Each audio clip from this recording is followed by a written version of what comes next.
Nah, dengan konsep Stephen ini, Solver, gimana sih konsep Stephen ini bisa untuk menjadi modal gitu untuk percepatan pertumbuhan SDM gitu di suatu lembaga? Orang disebut produktif karena dia melakukan kerja yang lebih. Nah, ketika orang melakukan kerja lebih, bagaimana menciptakan orang bisa kerja lebih, bahkan haus kerja, semangat kerja. Nah, di situ peran Stephen. Orang karena dia mengerti genetika karakternya, kekuatan terbaiknya, kelebihan terbaiknya, ketika di kantornya dia mendapatkan lingkungan yang terbaik, maka otomatis produktivitasnya akan menjadi tinggi.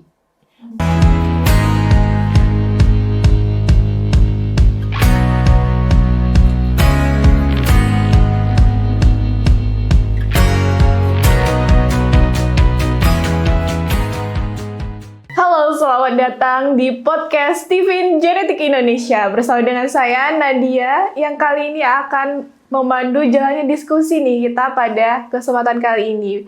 Pada episode kali ini, kita kehadiran seorang Stephen Man, yaitu Solver Hari Sanusi, yang beliau merupakan expert di bidang Stephen nih, rekan-rekan sekalian.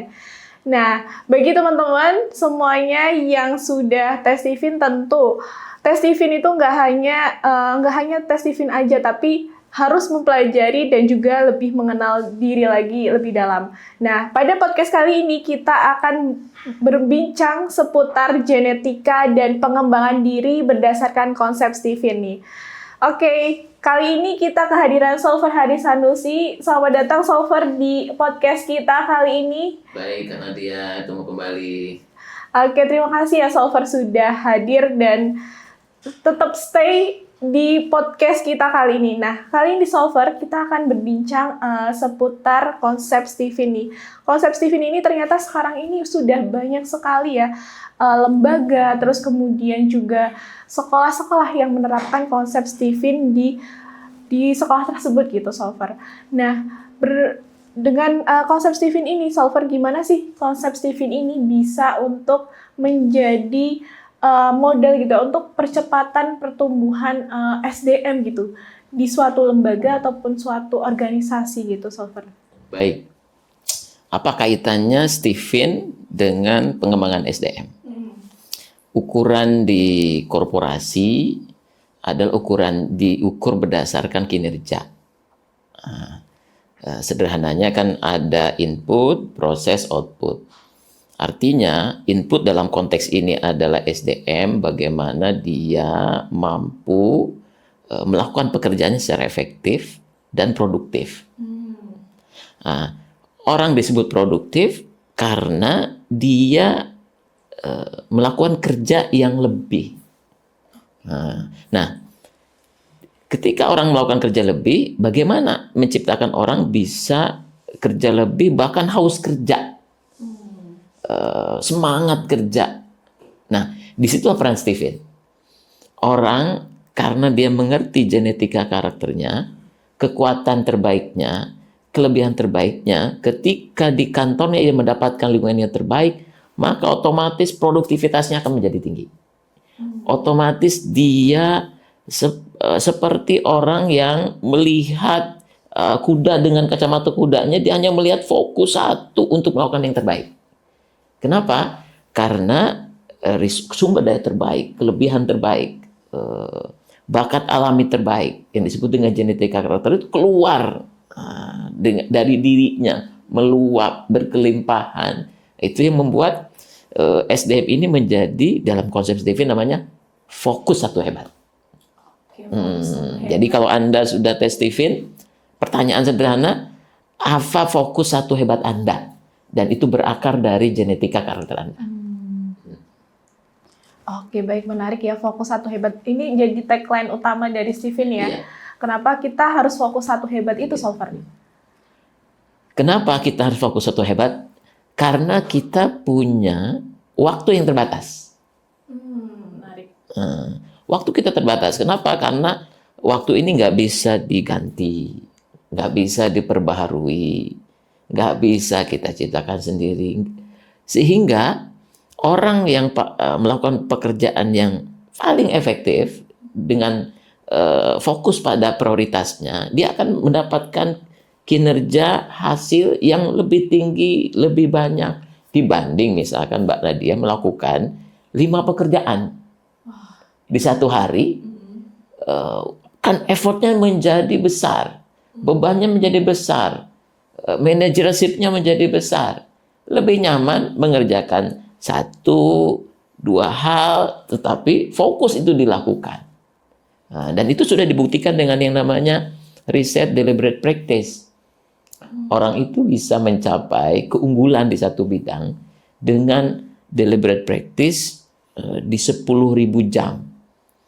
Nah, Stephen, kadang orang nggak ngerti, saya mau fokus di mana. Iya, betul. Oke. Dengan tes Stephen, orang mengatakan, oh ternyata fokus saya, kekuatan saya di sini. Lalu jalan fokus saya seperti apa? Di Stephen dikasih tahu, jalannya di sini. Tahu dirinya, tahu jalannya, juga tujuan yang terbaik yang akan dia capai, seperti apa modelnya. Misalkan, apa sih profesi terbaik saya?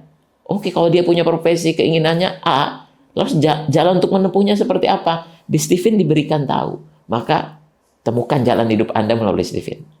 Wah, luar biasa ya, benar banget sih tadi Fokus 1 Hebat itu dengan 10.000 jam ya. 10.000 jam. 10.000 jam. Nanti pada akhirnya kita akan menjadi ahli di bidang tersebut ya, Solver ya. Nah, terkait proses pengembangan Stephen itu sendiri gitu ya, penerapan Stephen itu di suatu lembaga ataupun sekolah ataupun komunitas gitu ya, Solver. Nah, itu apakah sudah ada istilahnya lembaga gitu ya yang benar-benar menerapkan konsep Stephen, terus kemudian dia menuai hasil yang lebih baik gitu ya dibandingkan dengan lembaga lain yang tidak menerapkan konsep Stephen gitu. Baik. Jadi ketika orang sudah fokus 1 hebat nih, dia tahu kelebihannya, dia tahu kekuatannya, dia tahu jalan terbaiknya. Persoalan berikutnya adalah dia ketemu orang lain yang berbeda dengan dia. Sensing ketemu thinking, thinking ketemu intuiting, intuiting ketemu feeling. Justru itu problem. Nah, Stephen punya jalannya. Kita punya konsep hubungan segi 5. Hubungan saling mendukung, saling menaklukkan satu sama lain. Sehingga kita ketika berinteraksi dengan orang lain, kita mengerti interaksi terbaik model apa yang harus saya terapkan kepada orang lain itu. Orang kedua, orang ketiga. Nah, misalkan ada orang tua thinking, anaknya sensing, anaknya intuiting, berbeda dengan dia. Orang tua thinking boleh jadi akan memperlakukan anaknya dengan gaya thinking. Dan belum tentu menjadi lingkungan terbaik buat anaknya, karena berbeda. Maka dengan tahu Stephen, hanya orang tua, oh cara komunikasi saya dengan anak sensing mesti detail, mesti runut. Oke. Saya nggak bisa langsung memerintahkan kepada anak sensing, nah nanti anaknya masih SMP, nanti kamu kuliah ke sini ya. Bagi anak sensing itu kejauhan. Lebih senang, nah semester ini kamu jadi nomor 1. Nah, itu saja membuat anak sensing merasa, wow, tersupport. Apa yang kamu butuhkan, Bunda akan bantu kamu. Anak sensing. Tapi kalau anak sensing, nah nanti kamu kuliah di sini ya. Bagi anak sensing yang otaknya jangka pendek, itu merasa, ini ngomong apaan sih, nggak relate, kejauhan banget. Itu yang terjadi. Maka ketika, demikian pula ketika di kantor, atasan intuiting misalkan, ada sekretarisnya sensing. Maka atasan intuiting nggak terlalu senang apabila sekretarisnya ngasih informasi yang terlalu detail. Awalnya detail banget. Dia hanya sekretaris yang tahu orang bahwa atasannya intuiting, yang senang dengan gambaran besar, maka dia sampaikan satu kertas mengatakan, Pak, target kita bulan ini tercapai sekian. Itu sudah cukup. Nanti ketika atasan mengatakan, saya ingin elaborasi detailnya, orang sensing baru keluarkan detail kerjanya. Itu akhirnya komunikasi di kantor itu menjadi enak, menjadi nyaman, menjadi ngalir, dan minim konflik. Poin banget tuh ya. Jadi penerapan Stephen di lingkungan keluarga, komunitas, ataupun organisasi itu menjadi penting di bidang komunikasi itu ya, bagaimana kita bisa berkomunikasi dengan orang sensing, thinking, intuiting, feeling, dan insting. Nah, ini menarik banget untuk kita ulik di episode berikutnya nih, rekan-rekan sekalian. Jadi buat rekan-rekan sekalian yang pengen bertanya soal konsep pengembangan SDM berbasis Tiffin, boleh ya di kolom komentar. Nanti kita akan bahas pertanyaan-pertanyaan menarik seputar konsep Tiffin dari rekan-rekan sekalian. Oke, baik, mungkin itu saja untuk pembahasan episode kita kali ini. Terima kasih buat teman-teman semuanya yang menonton. Jangan lupa untuk subscribe dan juga like dan komen di akun podcast Tiffin Genetik Indonesia. Sampai jumpa di lain kesempatan. Terima kasih.